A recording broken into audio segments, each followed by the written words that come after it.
Hi, Dan. Hey Jordan, how are you? I'm fine. How are you? Doing great, man. Thanks again for meeting me here, both in our homes where it's safe and cozy and nice. Hmm. Um, so, this is technically episode three, but it's a Yeah. follow up to episode two. Yes, it's episode two, part B. Yeah, is it the sequel to episode two? Is that how it works out? Episode two, Electric Boogaloo. Okay, great. Episode two, Yeah, there we go. Okay. because we're so good at naming things. Yeah. Well, for those of you who are watching, thanks for watching.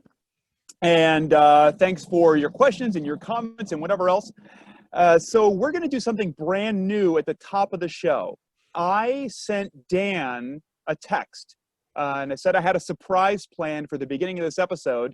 And it might be a recurring thing. It might not be a recurring thing. But we're just going to go for it, I guess. We have a very special guest that I'm going to send a text to right now to join our call. And if it breaks, it breaks. And I guess that's par for the course. And maybe that's maybe that's a metaphor for the show.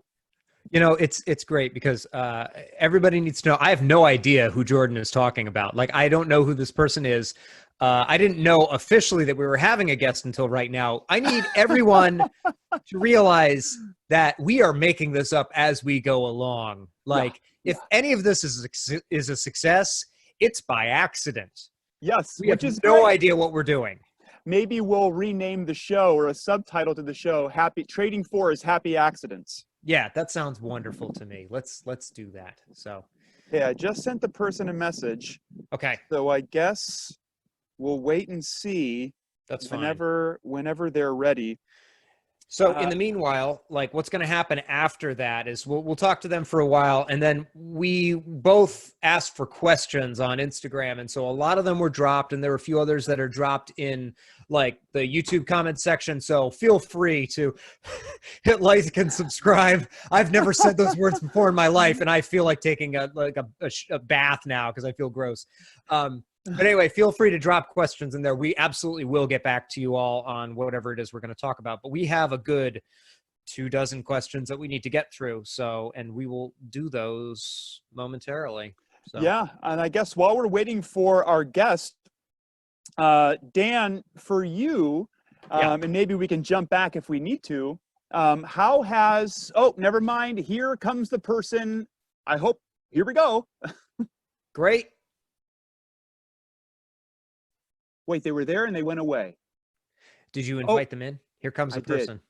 Oh, Tim Hey, McAllister. Tim. Hello, Tim. Hello. So nice of you to He join can't us. hear us. He I can can't hear hear us. you. I can Oh, hear now we can. Oh, there Hey, you go. everything. I can hear everything. hey, I man. heard How are Now, you? I heard you before you started. Oh, good. oh, great. Well, everyone, please help us welcome Dr. Timothy McAllister to the show. Thank you for being here. Thank you so much. Um, so, Dr. McAllister or Tim, whatever you prefer is fine with me. That's perfectly fine. We're colleagues here. Okay, good. Well, weird, also bizarre, but great. Tim, how has social distance teaching been working for you these last few days, or weeks, or months, or whatever? I'm in the end of week 4 already. So we were pretty out on top of it pretty early. Mm. And um, I think it was kind of right out of the gate pretty exciting. In some ways, it was a chance for all of us, even my studio, for everyone to just really get on board with the technology, and even those that had just been kind of lagging with uh, their own kind of personal gear and technology. A lot of them caught up suddenly. I think that's something we've seen with all of this, is that everyone is now going to have quite a bit of versatility with either social media themselves itself, or just getting really I don't know, dealing with the technology and putting up YouTubes and starting to really document what they do more and more. So I think it's been the one silver lining of all of it has been that everyone's just getting on top of that side of their life now. And I think even though we're in week 4. It's becoming a little difficult, starting to become a little tiring, but I think everyone's in my class is keeping good spirits about it. Good. That's good. Yeah, it's I'm noticing the big issues that I'm noticing are like just simply the lack of detail. I cannot hear things like attacks and releases and intonation things and tone things, and so I'm finding myself having to focus in different ways, which I suppose is good because it's allowing me to think differently, and the pace of the lessons is becoming different. I mean, there is no playing together. They'll play, I'll cut them off in some way. I'll say, let's focus on this. And so I've got to really truncate what we're focusing on. So it's, in a way, it's purifying, but I'm going to look forward to, being back one-on-one with people in the near future. I think we're all going to appreciate, being in the presence of other people generally, but I think we're gonna appreciate teaching maybe more so than we ever have before, and I just can't wait to get back with all my kids at some point. So Yeah, same. Now, I don't know what you've been doing, Tim, but for all of my students who have not been practicing a lot, I've been mailing them around our house. My wife and I live in the woods, and there's plenty of dead possums. So what I do is I'll package up just at least one, either a dead possum, a dead bird, and ship them. What's your method of getting your students more engaged? I have no roadkill or dead vermin on the property to send them. But Okay. I think we stay in. We've done a pretty good job. On a serious note of just being in touch with each other, and sometimes we have to figure out what the balance is. Some of them have to deal with this in their own way. And I've been finding that the range of emotions can span from confusion to fear to just sadness and grief, and on some level that we all are grieving to some level about this massive loss in our society. But in my case, I couldn't figure that out for the first week or so. I was kind of walking around in a haze. Am I in grief? Am I in mourning? Am I simply angry? Am I angry at the world for how this kind of unfolded in a way? But keeping my kids engaged is a lot. It has been mostly in the form of sharing a lot of recordings, and even myself, I've been more active with my own personal YouTube channel, which is not, I don't really promote it very much, but I put a lot of live recordings up, and some things I've just made unlisted, and I just send them on to the kids and say, here, check it out. I think yesterday I recorded one of the JL Small etudes just because I was in a mood, and I thought, and I wanted to break in some reeds with some etudes. But I just put that up and made it, made it on photo booth and all of that, and just sent it directly to my kids. And I guess I want them to see a little bit of my life too, and a bit of my rustiness as well. But I think they kind of don't know what to expect, like what I'll send next. Sometimes I send a re-talk, sometimes I send out a clinic on articulation, and so every week I'm sending them something, and I think it's helped keep us engaged. And then every Tuesday we have our traditional studio class, and in which we all come in on Zoom conferencing, and performers have already uploaded. The performers of the week have already uploaded their performances, and then we all download them and listen to them together. And it's been okay. I mean, it's certainly not a substitute. We can't even pretend to think for a moment that this is a substitute for what we do. Right. But it is the best way we can manage right now, and I think it's working. I agree wholeheartedly, and I like what you said about letting your students know a little bit more about who you are and what you're doing. And I've found the exact same thing in teaching distantly. It's kind of ironic how I feel like I'm learning more about my students through all of this than in face-to-face lessons, because I think everyone is, in a way, sort of making it up as they go and figuring out what's the best way to teach remotely, and how do I, if I can't nitpick, like Dan was saying, and noticing attacks and releases and even vibrato speed, or not everyone has the same microphone or proper equipment or whatever else, and it ends up being difficult. So learning how to streamline your teaching, but also figuring out more and more about your students based on how they're handling these things and if they need to talk, and you can tell they need to talk, or anything else. It's been pretty eye-opening in a way, at least that way, developing a better relationship with all my students. Yeah, I know, and I think this is not necessarily the time for us to be some grand taskmaster on them. You know, we need to be pretty intuitive about what they need, and for some of them, it's just checking in sometimes. And you know, I think a lot of universities or across the country are moving to these kind of like a pass-fail grading system, and even, you know, some students will want their grade point to be reflected on an actual grade, but overall, there's so much. I mean, or I guess overall, the name of the game is leniency.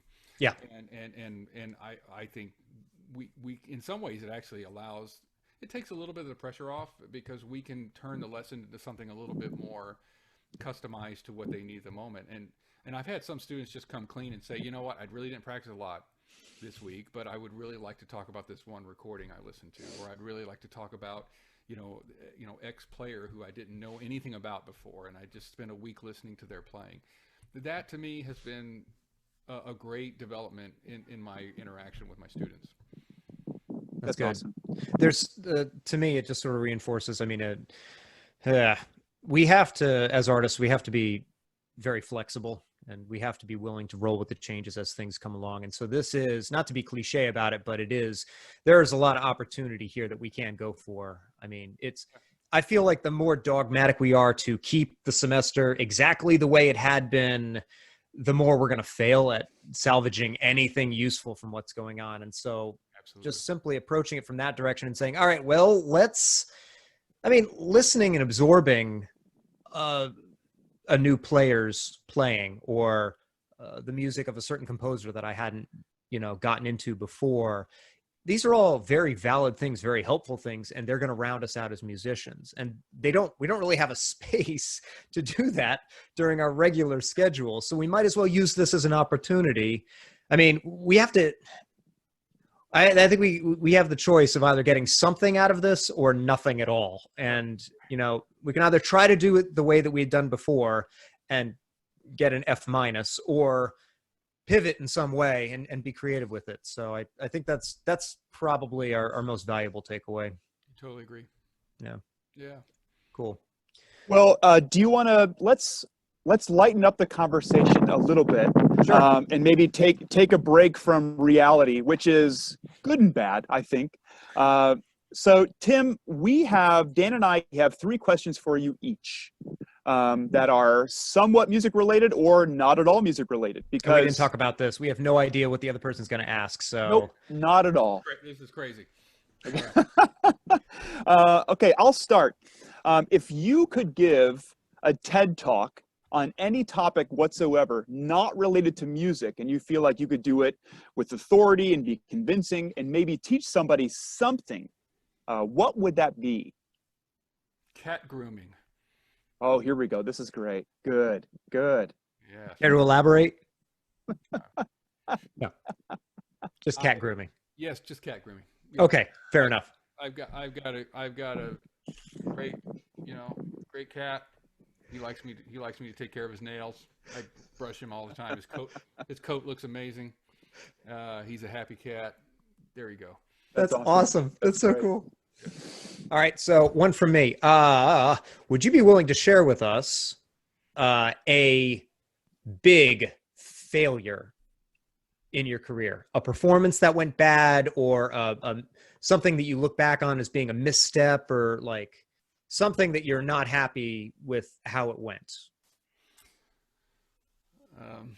Well, we all have lots of small failures along the way. I mean, whether it's something we're learning or something that we've learned incorrectly, even, or come back to something. But I talked about this, in a similar web forum last week, and I talked about going on stage in my bachelor's recital at the end of my undergraduate degree, and I put on this incredibly ambitious recital, really tasking program. It was all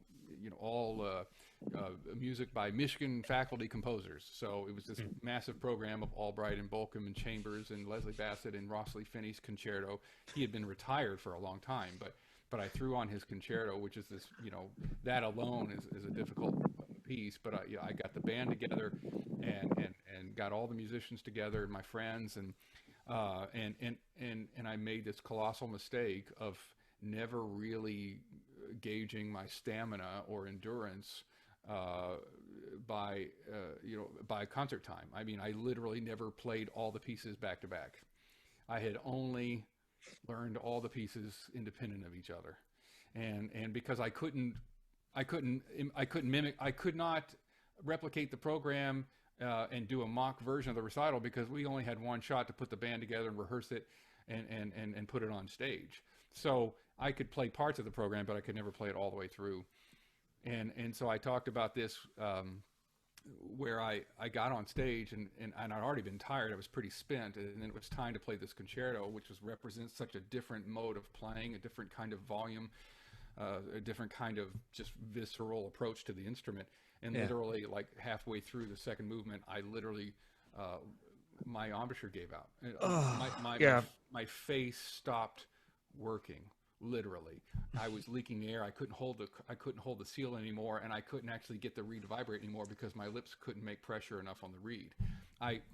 My face was trashed, and because I certainly had been putting a lot of practice time in leading up to the recital, but I think I was shortcutting a lot of my practice routine. I wasn't doing long tones. I wasn't working on scales. I was going straight to repertoire, and I was trying to get all of this music learned.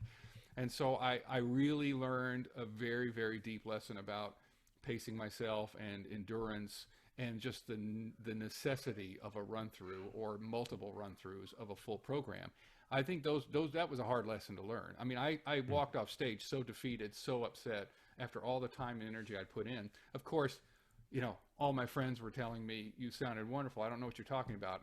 But of course I knew. They didn't know. I knew the music. I knew I was the one dropping whole lines or I couldn't even play for 30 seconds. And at that point forward, I took it upon myself to really understand what happened. I had to understand this colossal failure physically. And I started to understand just sort of athletic principles of recovery, extending yourself, muscle memory, just the idea of lactic acid buildup, okay, or just the fatigue elements. I needed to really figure out anatomy really fast because I couldn't imagine going through life trying to play such ambitious music without understanding the physiology behind it. Yeah. And so, I mean, I think that fueled me going forward. I started really paying attention to diet and the balance of certain things you need on concert day, how to handle a concert day, what do you do the concert day. That's been some valuable experience that I pass down to my students to this day. Awesome. Sure. That's an amazing answer. Thank you so much for that. That's really cool. Yeah. Okay. Next question. My only music related one. Do you remember either middle school or high school, your very first solo with any band, whether it was a jazz band or whether it was some concert piece? What was your very first solo? Oh, well, the very first time I ever played a concerto, a solo, was the Glasnow concerto. I had won a competition when I was a junior in high school. So Wow. I had won a competition with the Civic Orchestra for the Houston Symphony, the Houston Civic Symphony. Mm-hmm. So it was a pretty good group. I mean, it had a lot of advanced college students in it, and it had some young professionals and people right out of school. And I don't know if the Houston Civic Symphony still exists, Dan, but it was tied originally to the Houston Jewish Community Center, and it used to do all of its rehearsals at Houston Baptist University. So okay. The conductor's name was Hal Leonard. No, sorry. So, well, I can't remember. No, his name just went out my door. Hal Linder, but okay. I remember winning the competition, and then when it was time to come back and play the Glasnow concerto with the orchestra, I mean, that was a whole new world. I'd never actually played a solo with someone conducting, So that was quite a new experience. And of course, he leaned over and said to me, the last time I conducted this piece, it was a young man named Fred Hemke.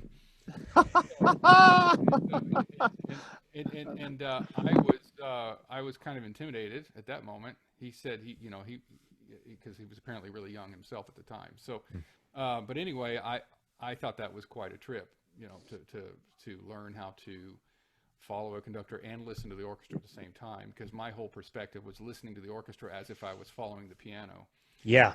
Oh, there we go. So, you know, to have this like intermediary, you know, this person who was navigating both of us, both listening to me and then conducting the orchestra, but listening to me, that was totally a new experience, because I felt like there was almost like a lag in the decision making. Whereas when you play with a pianist, you can communicate a little bit more direct. So that was my first experience. I mean, I'd played, you know, solos in the band, but I hadn't played any kind of solo out front. So that was that was my first time. I'd like to say that I think that I'm not sure what this shows, that if your first big solo was the Glazunov, when I was a junior, no, when I was in 8th grade, I got to stand up when I was playing tenor saxophone and play the Hawaii 5/0 theme. And I felt pretty cool about the Hawaii 5/0 theme. Okay, so if I have to be really honest, in 8th grade, in 8th grade, I stood up and I played. I did a blues improv on the band saxophone part to Cats. There we go. It was like the Hal Leonard band arrangement of music from Cats. Nice. So we got to McCavity, and it was a sax solo, and the teacher, my band director, she asked me to stand up and like improvise something, you know, and play. Wow. And so I didn't really know what to do. So I mean, I was like, well, I can kind of play what's there. So I was playing what's there, but then I discovered the blues scale. I discovered a B flat blues scale. It was awesome. Nice. Wow. Nice. It was a big deal. Yeah. So I decided to like riff on it. I decided to riff on a B flat blues scale, and I thought it was the coolest thing ever. And then in the concert, I wore a trench coat and black sunglasses. So wow. That was my first 8th grade. Okay, that was my first 8th grade solo. Cherry on top. Super cool. Man. Okay, I've got the next one. What are you listening to right now? And within classical, outside of classical, pop music, Pink Floyd's greatest hits. What are you listening to right now that you're really enjoying? Probably, well, you know, it's such a saxophone nerd question, because I'm really, I've been going through and trying to find a lot of live tracks of things and create some files for my students. But then I have a lot of students that there's a lot of recordings that are out of print. And so I've been going back and listening to recordings of players and reconnect with some recordings that I hadn't listened to in maybe, you know, 10, 20 years, but also some recent recordings that are out of print of some recent players. So, I mean, like, I've been really reconnecting with Vincent David. Okay, so I've been listening to him. I love that. You know, several of his albums had a limited print. Some of the early stuff had very limited printings. So I've just been like completely listening to that and downloading some of that for my students. You know, I mean, I'm not ashamed to admit that I love Coldplay. So I've been listening to Coldplay recently.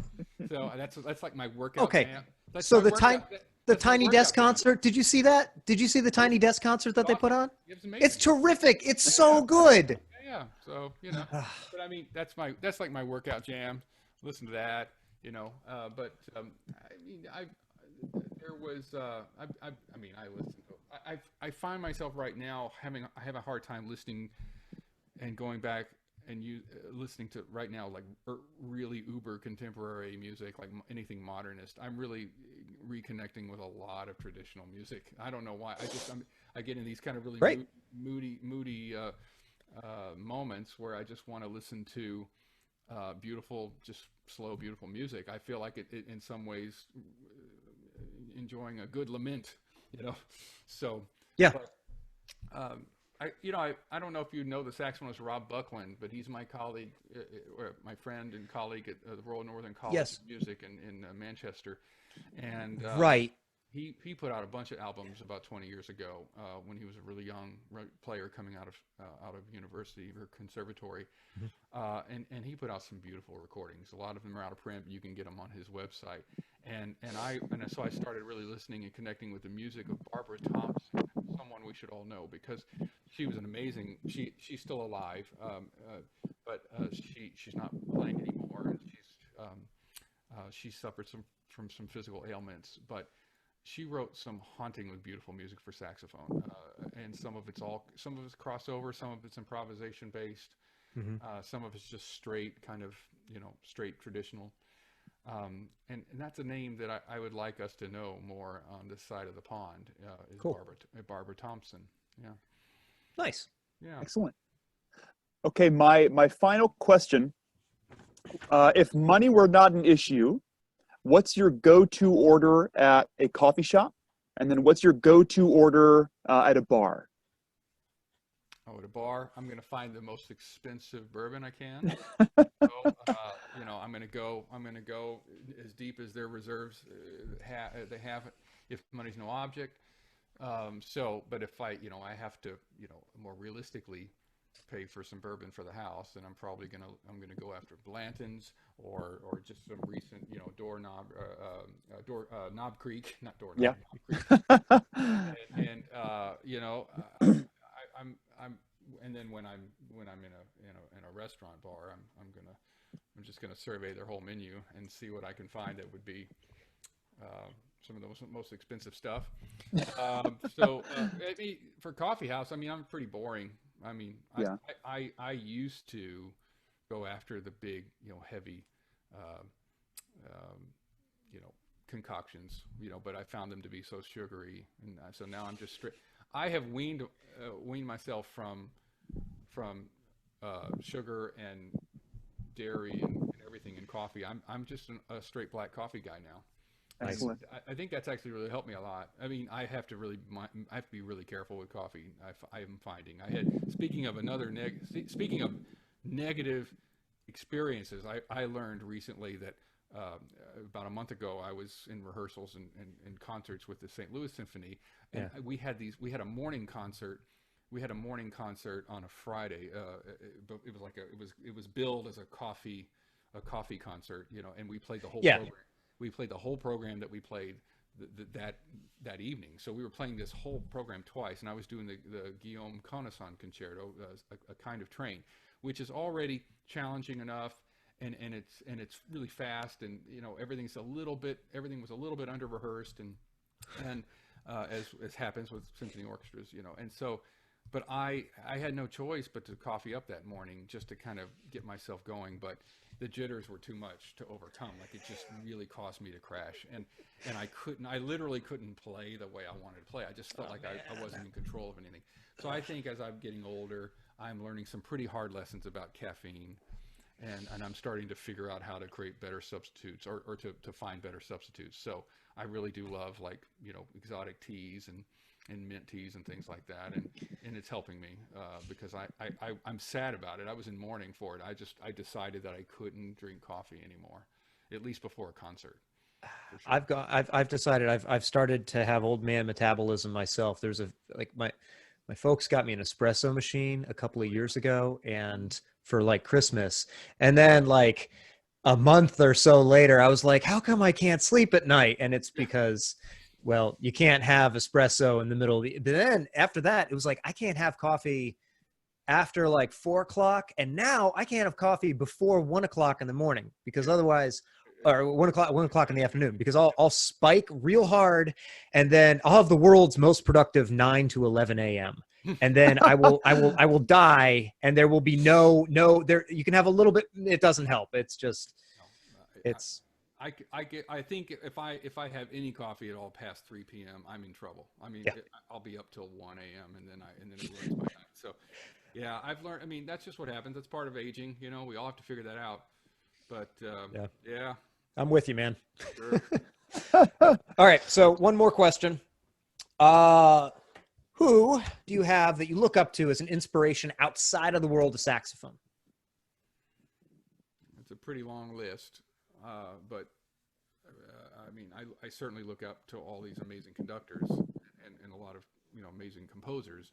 Mm-hmm. When I think of instrumentalists, I'm always inspired by Gil Shaham. I'm always listening to some of the young pianists. But I'm as far as people who I know very well, it's certainly a figure like Gil, Yeah. you know, an amazing violinist whose career has just gone in so many directions. But you know, I was able to hear him in a dress rehearsal backstage in Disney Hall in L.A. About 5 years ago, and I was able to just sit back and listen to him. It was just me in the room, and he was going through like a tech rehearsal, and he was playing all of the unaccompanied music of Bach for violin. It was a whole evening of that, you know, and you know, it was incredible to just sit and listen to him just by myself. And he was just bringing it as he would in concert time. The dress rehearsal was exactly concert speed. You know, he was pushing, and he was giving everything, and he really wanted to, I think, document that he had a whole evening of he was working with, not a cinematographer, what do you call them? Someone who has created an accompanying film to the Video artist of some sort. Yeah. Videographer, Sure. maybe. Okay. Yeah. Gotcha. So someone who had generated an entire show essentially with the music, but he was just standing there playing it, all of them from memory with this going on. But I saw him afterwards, and just an incredibly gentle and humble person, and he knew me. We had interacted years earlier, but he remembered me, and we picked up like we hadn't missed a beat at all talking to each other. But those down to earth people that are amazing artists and amazing intellects. Yeah. I just look up to them so much, and the fact that they are so giving of their time, just for anybody, like students all the way up to colleagues and peers, and treating you at that moment like you're the most important person in the world to them at that moment. So he's someone that jumps to mind, because I've been listening, and I push his recordings of Bach onto my students quite a bit when they're kind of really trying to figure out. I mean, they have so much. The menu is so large of who they can listen to when we talk about Bach, and we know with like recent competitions, these Bach transcriptions have been expected, violin partitas, and you know, these movements of certain pieces, and of course CP, Bach, flute sonatas and things. We've gotten to this point where the kids have a great opportunity to go into this research mode as they're preparing for these things, but then they get overwhelmed. They get overwhelmed with how much is there. And with every decade, there's a champion of a certain interpretation. And sometimes, for me, I can just say, you know what? There's so many directions where you could go with the interpretation of Bach, but here's my guy, Gil Shaham, right here, bam. And I like start there and emanate from that, work outward from that, and extrapolate on those decisions, and figure out what works for you. Yeah. Awesome. That's great. All great answers. Cool. Go ahead, Tim. No, I was saying you guys are great for doing this. This is awesome. Oh, thanks a lot. Yeah, this was all inspired. Again, if there are some positives that are happening from being, socially distant, this is one of them, and it's been nice, and it's a really good way to connect and sort of be casual, and take out your scrunchie and let your hair down, and just. I think that from a lot of younger students' perspective, there's this highbrow nature that seems to be associated with people on our end of higher education, and I think one of my philosophies is trying to humanize educators and be transparent and be casual with all my students, and any musician really, and I think that it's really important for me to be doing this. At least I think that this is. I get a lot out of doing it, and this is only our third time, and it's been really nice. Cool. This is fantastic.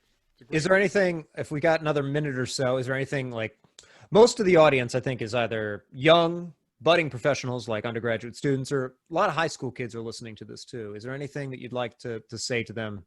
Just have an open microphone for a moment.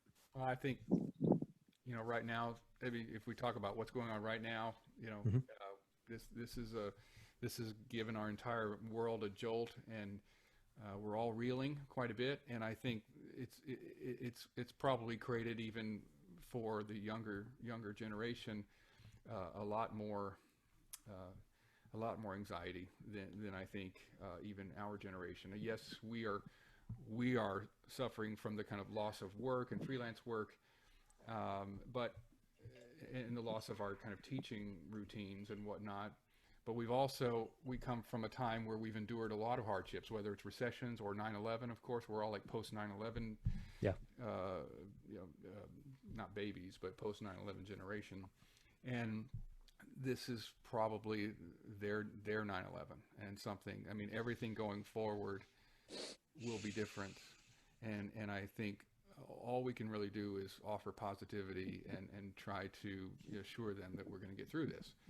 And so this is a difficult time, and we have, when it comes to just saxophone, if we're going to talk about young saxophonists that might be watching, we have two choices in this time. We can improve ourselves, we can grow, we can get better, or we can choose not to. And it is that simple. Now, I also feel that both responses are perfectly valid, because we are afforded right now, if we need to sit back and reflect on everything about our lives and all of our priorities, and if that means taking a break and reassessing the role of music in our life, that's fine. I think that's okay. I'm not suggesting that people should feel personally dissuaded from music and art, but certainly these are the things on the front line. These are the areas of the professional world that's on the front lines of this right now. We have to have live performance. We have to gather large groups of people together for live performance. So our way of life is under attack by this thing. But it's also not the first time something like this has happened in society, and I think we're doing the right things to protect ourselves and the older generation. But so I think I just say to everyone, be strong, try to be optimistic, take care of yourselves, be safe, be healthy. Try to connect with music in a different way than simply how you've been doing it. And for some of us, it means listening more, reading more, and maybe you have to reevaluate your relationship with practicing and how much you really love practicing. And so, because sometimes practicing is forced upon you through essentially a structured system of mandates,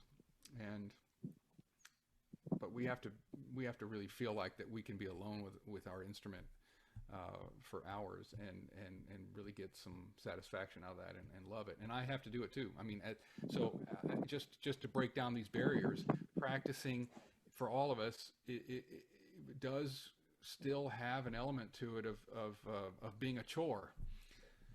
And we can't ignore our chores. We have to make sure there's upkeep at all times.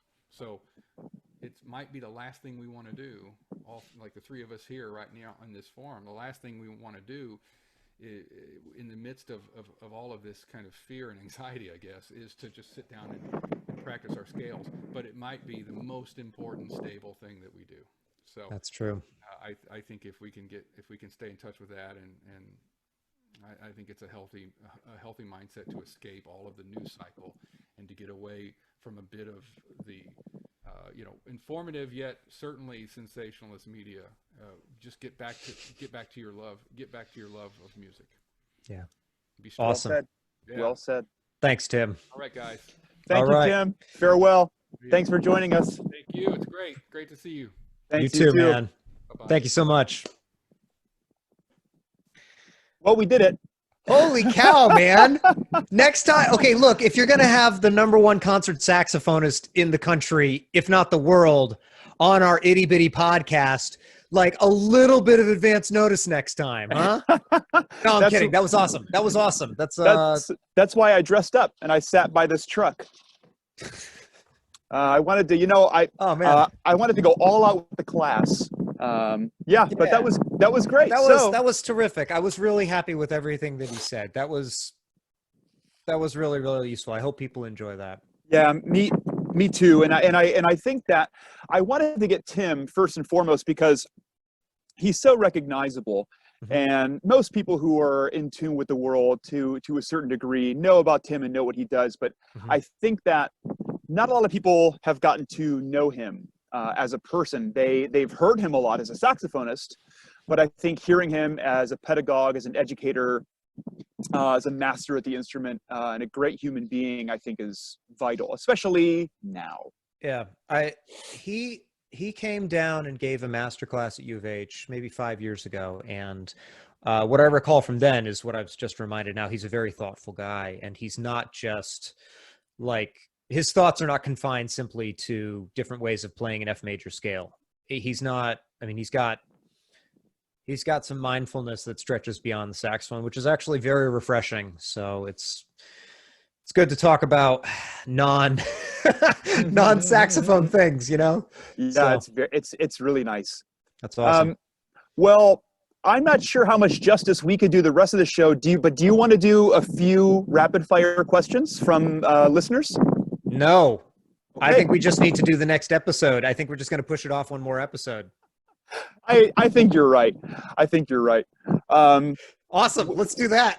Let's just do that. Great. Okay. Well, then I guess everybody else look for episode 4 sooner or later.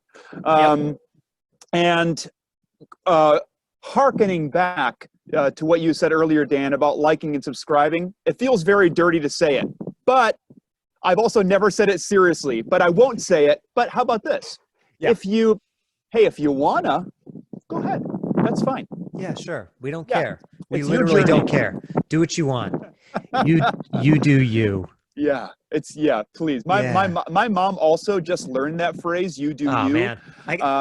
And I don't know why she likes to say it so much, but she loves to say it. No one's allowed to say it anymore. It's over. The phrase is finished. It was a bad idea. We're taking a few steps back now. So yeah. All right. Well, how about this? I've changed it to it's your journey. That's wonderful. That's I think so. Right. So anyway, next time we'll Anyways. actually get to the real questions next time around. So and again, always reach out. We will absolutely respond to anything that we hear. So ask us a question, give us a comment, insult our shoes. I don't care. That's fine. Thanks for watching though. Thanks everyone. Bye. Yeah. See you later.